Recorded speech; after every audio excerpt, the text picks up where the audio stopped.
Hello everyone. So as you know MHCT के form निकल चुके हैं और आज guys today is the last day to fill the form. तो वेट मत करो रात को 11 बजने का। 23 फरवरी से रजिस्ट्रेशन शुरू हुए थे and today is the last date guys. Today 4th of March। It is not going to extended guys, so भर दो फॉर्म, अभी भी टाइम है।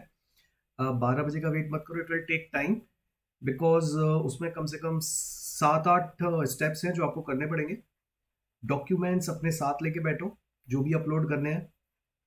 अपनी पूरी इंफॉर्मेशन, जो मार्क्स वगैरह हैं, वो जो फिल करने हैं, वो सब एक साथ इकट्ठा करके बैठो फॉर्म भरने के लिए और फिल कर दो। Do not delete further.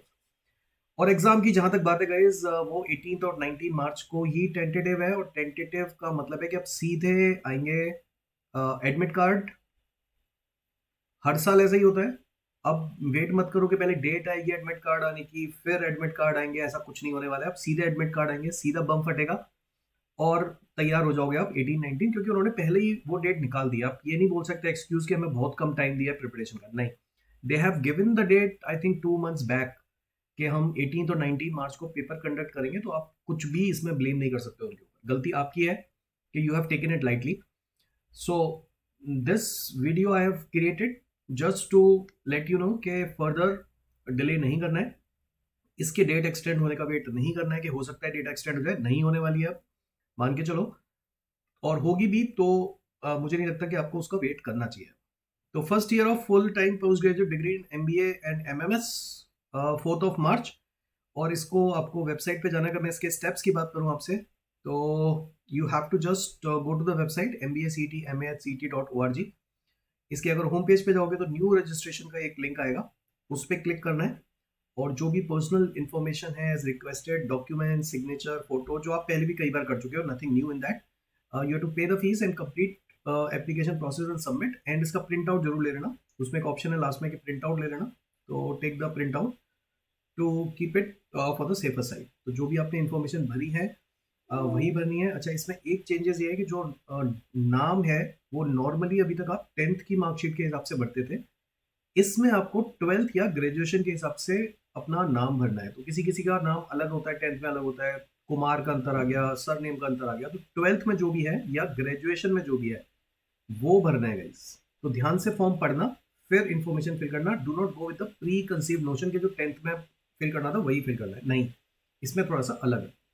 तो पूरा ढंग से टाइम लेके उसको फिल करो, ताकि बाद में एरर करेक्शन का विंडो ओपन हो ना हो, फर्क नहीं पड़ना चाहिए आपको। आप अपने हिसाब से पूरी सही इन्फॉर्मेशन भरो। डोमिसाइल सर्टिफिकेट वगैरह जो भी होता है वो भर देना। डोमिसाइल का मतलब ये होता है कि ईदर यू और वन ऑफ योर पेरेंट अगर महाराष्ट्र में रह रहे हैं तो आप वहाँ के डोमिसाइल हो जाते हो। तो वो एक बार चेक कर लेना, वो सर्टिफिकेट अगर आपके पास है तो you can upload it. Date जैसे मैंने बोला 18 और 19 मार्च ही है गाइज। तो मुझे लग रहा है कि पेपर इसी डेट को होने वाला है, क्योंकि उन्होंने बहुत जल्दी विंडो खत्म कर दिया 4th of March। तो चांसेस आर प्रिटी हाई कि डेट यही रहेगी। फॉर्म की एप्लीकेशन फीस है 1000 और SC ST की है 800 रुपये। 1,60,000 एस्पायरेंट के आसपास बैठेंगे फॉर 330 कॉलेजेस।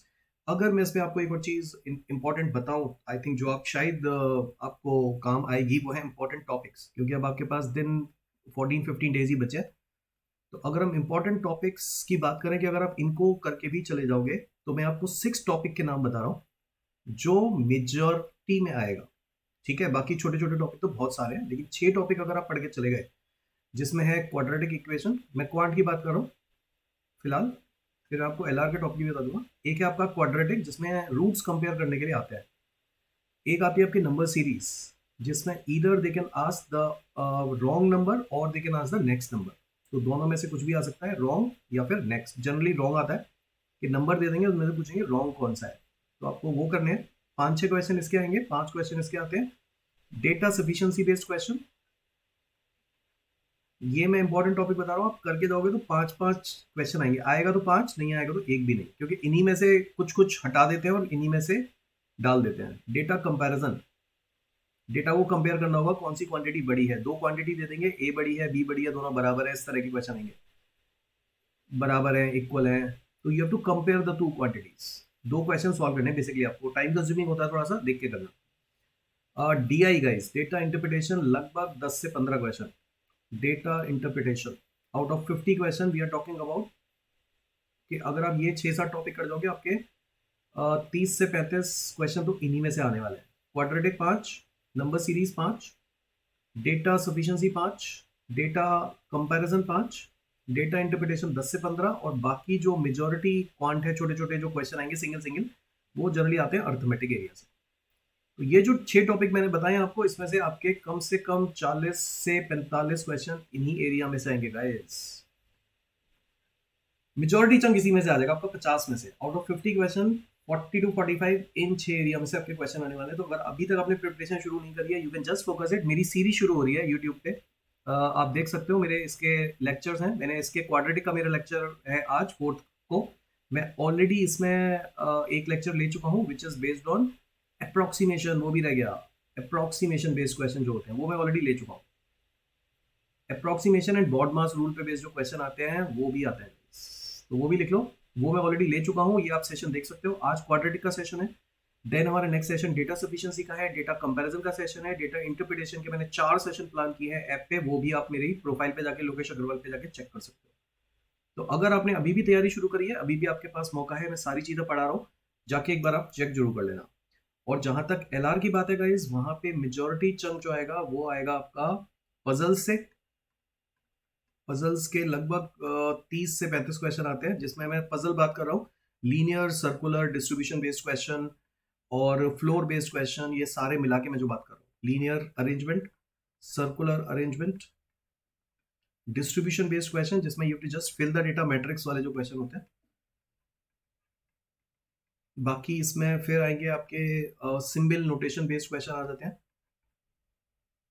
जिसको मैथमेटिकल ऑपरेशन या सिंबल नोटेशन से आप डिनोट कर सकते हो। बाकी फिर इसमें आएगा आपका सीरीज तो है ही, number series, letter series, coding and decoding, input output. तो इसमें जो क्वेश्चन आते हैं बेसिकली वो ग्रुप में आते हैं। ब्लड रिलेशन, मतलब 5-5 के सेट आएंगे बेसिकली, जो भी हम बात कर रहे हैं, जो भी मैंने टॉपिक लिखे हैं सारे इंपॉर्टेंट टॉपिक लिखे हैं। Symbol and notation, series based question, letter series, number series, coding and decoding, input output, blood relation, direction sense, ये सब आप टॉपिक पढ़ के जाओ, और ये सारा भी मैं कवर करा चुका हूँ। तो अभी भी अगर आप सीरियस हो एमएचसीटी को लेके, अगर आप कोर्स लेना चाहते हो प्लस का, वो ले सकते हो, जिसमें हमने लगभग 30 सेशन के आसपास एलआर पढ़ा है, 30-35 घंटे। तो अगर आप अभी भी इसको पढ़ लोगे ढंग से, तो मुझे नहीं लगता कि आपको कोई इसको क्रैक करने से रोक सकता है। बिसाइड्स एब्स्ट्रैक्ट रीजनिंग, इसमें एब्स्ट्रैक्ट रीजनिंग भी कवर है, तो आप मेरा कोर्स फॉलो कर सकते हो। इसमें आप कोड यूज कर सकते हो लोकेश अग्रवाल, जो ऊपर लिखा हुआ है। अगर आपको लेना है प्लस कोर्स, अभी भी ले सकते हो। तो टाइम है guys, do not delay it further. ये मेजर टॉपिक मैंने आपको एलआर के बता दिए हैं, मेजर टॉपिक क्वांट के, और आज लास्ट डेट है, ये मिस नहीं करना है। फॉर्म फिल कर दो, सीरियस हो अगर। उम्मीद यही है कि पेपर 18-19 को ही हो जाएगा, और सीमेट का पेपर जो हम एक्सपेक्ट कर रहे हैं वो लगभग इधर the last week of March और 9th ऑफ अप्रैल, जो 3 सालों से हो रहा है पेपर, उसी डेट पे भी हो सकता है। तो इधर 2nd ऑफ अप्रैल और 9th ऑफ अप्रैल, तो सीमेट और एमएससीटी इस ऑर्डर में होने चाहिए। चलो, good luck guys, bye bye, do well.